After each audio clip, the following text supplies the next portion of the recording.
Hello everyone, so I am here to discuss you a very important topic, that is unitary method. Now let's see. Unitary method. Unitary means the word unit. Unit means as a one. मतलब कोई भी चीज़ है, हम लोग एक चीज़ का cost निकालेंगे अगर हमको बहुत सारी चीज़ों का कॉस्ट दिया है. लेट अस सपोज हम लोग एक एग्जाम्पल लेते हैं कि 5 टॉफ़ी है. 5 टॉफ़ी की कॉस्ट हमारे पास कितनी है? 25 रुपीज़ है. तो हम लोग से क्या पूछा है कि एक टॉफ़ी कितनी कॉस्ट की पड़ेगी? तो 1 toffee is equals to 25 divided by 5. You will get after reduce you will get 5 rupees. तो मतलब हमारे पास क्या हो गई? एक टॉफ़ी की प्राइस क्या हो गई? 5 रुपीज़. मतलब जब हमें ढेर सारे चीज़ों की कॉस्ट हमें पता है और हमको एज अ यूनिट 1 निकालना है, तब हम लोग ने क्या किया? सिंपली डिवाइड कर दिया. यहाँ पे क्या किया? डिवाइड कर दिया and you will get the answer कि एक टॉफ़ी हमारे पास 5 रुपीज़ की है.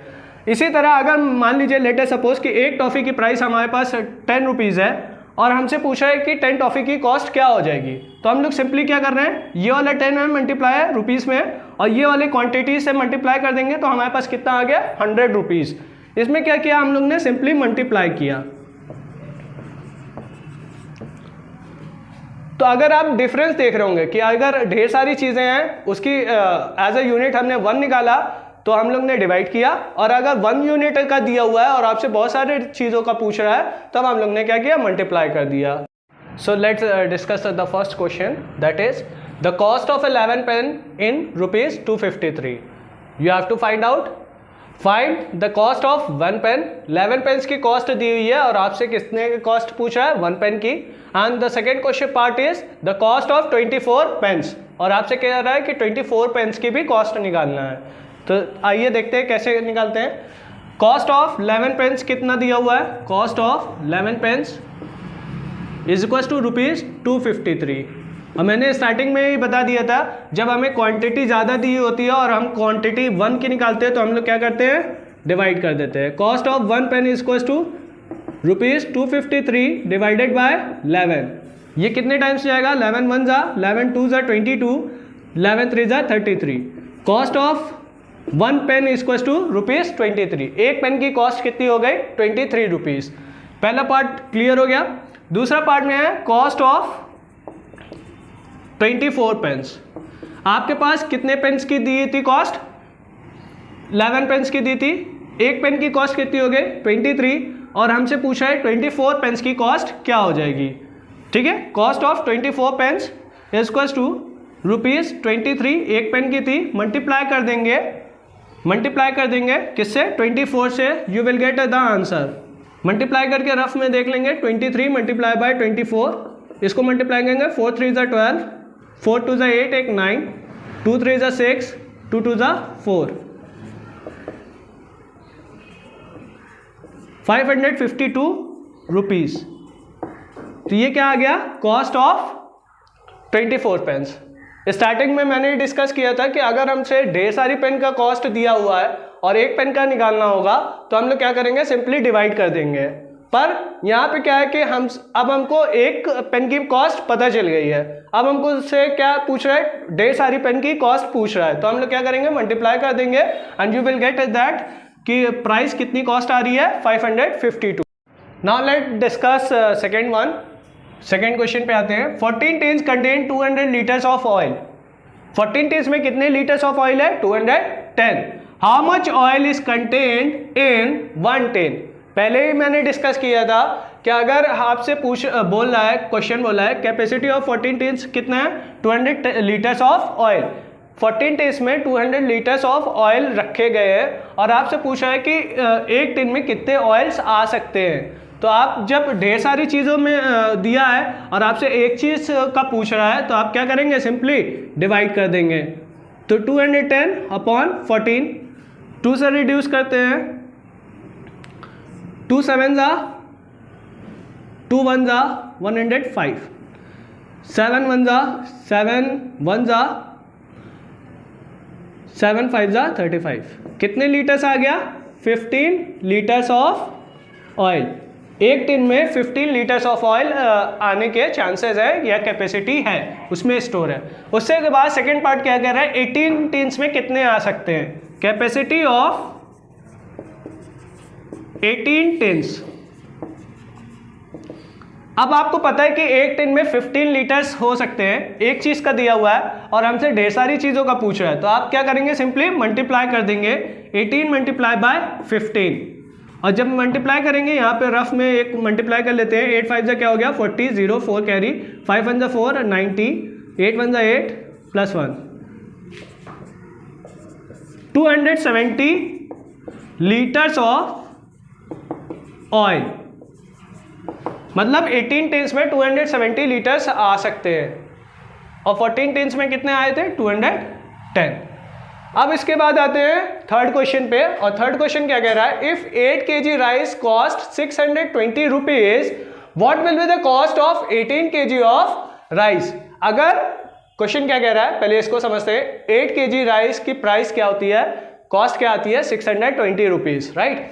और आपसे पूछ रहा है कि 18 kg ऑफ राइस की प्राइस क्या हो जाएगी।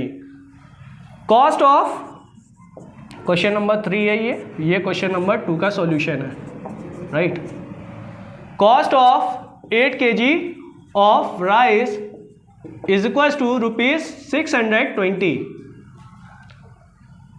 पहले हम लोग 1 kg का निकाल लेंगे, cost of 1 kg of rice.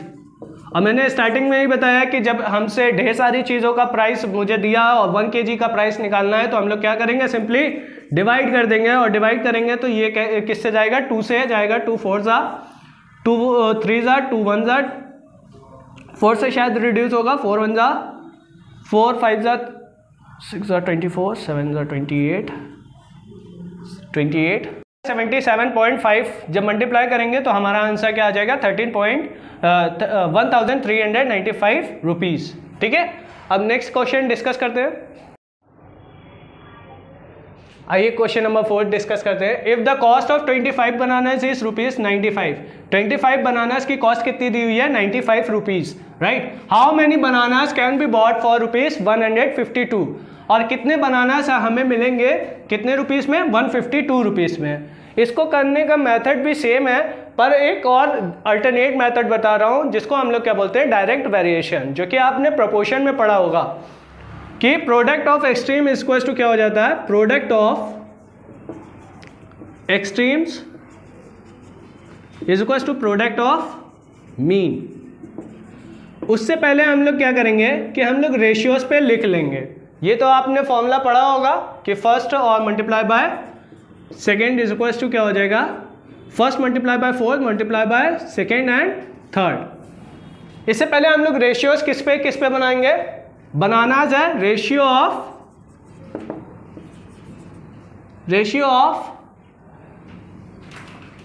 Number of bananas is equals to ratio of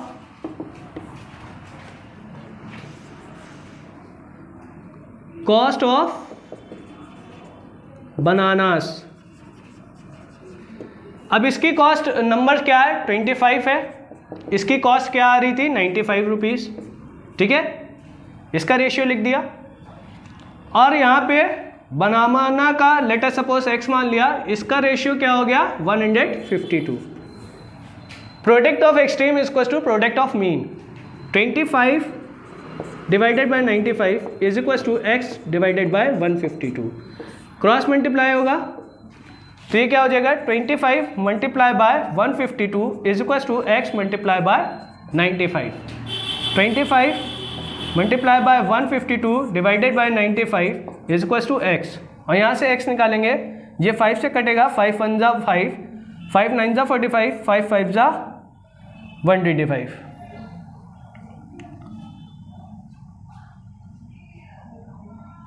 5 2 जा 10,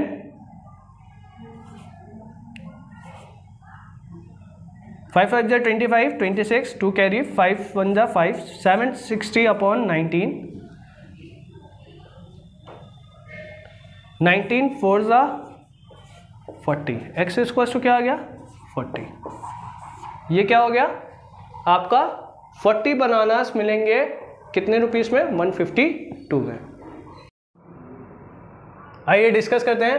क्वेश्चन ये कह रहा था कि 14 किलोमीटर पे 5 आवर्स लेता है। एक आदमी है जो कि 14 किलोमीटर चलता है और कितने घंटे में, 5 आवर्स में। तो 22.4 किलोमीटर चलेगा कितने घंटे पे। तो यहाँ पे हमने जो रेशियो लिखा हुआ है, रेशियो ऑफ डिस्टेंस का मैंने रेशियो लिखा है। यहाँ पे किलोमीटर दिया था तो मैंने यहाँ 14 लिख दिया, यहाँ पे भी किलोमीटर यूनिट दिया था तो इन दोनों का क्या बना दिया, मैंने रेशियो बना दिया। उसके बाद किसका रेशियो बनाया, ratio of time taken. Time taken 14 kilometre में कितना टाइम ले रहा था, 5 आवर्स लिख दिया। इसका आवर्स नहीं पता था, यही आपको फाइंड आउट करना था तो मैंने x सपोज कर लिया। तो रेशियो है a/b के फॉर्म पे लिखेंगे। तो यहाँ पे क्या हो गया, a/b के फॉर्म पे लिखेंगे 14/22.4 और इसका रेशियो है तो 5/x हो गया। क्रॉस मल्टीप्लाई करेंगे, ये दोनों क्रॉस मल्टीप्लाई होगा, 14 से x इधर आ गया, 22.4 ऊपर चला गया, मल्टीप्लाई किया, यहाँ से x निकाला तो 5 multiply by 22.4 multiply by 14, point आया 10 आया। 2 से रिड्यूस करेंगे, 2 1 जा 2 1 जा 2 2 जा 2 5 जा, 5 से 5 कैंसिल हो गया।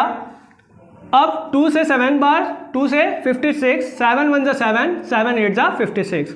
तो कितने आवर्स आ गए, 8 आवर्स। तो ये मैन क्या करेगा, 8 आवर्स में 22.4 किलोमीटर डिस्टेंस कवर करेगा। Thank you for watching us.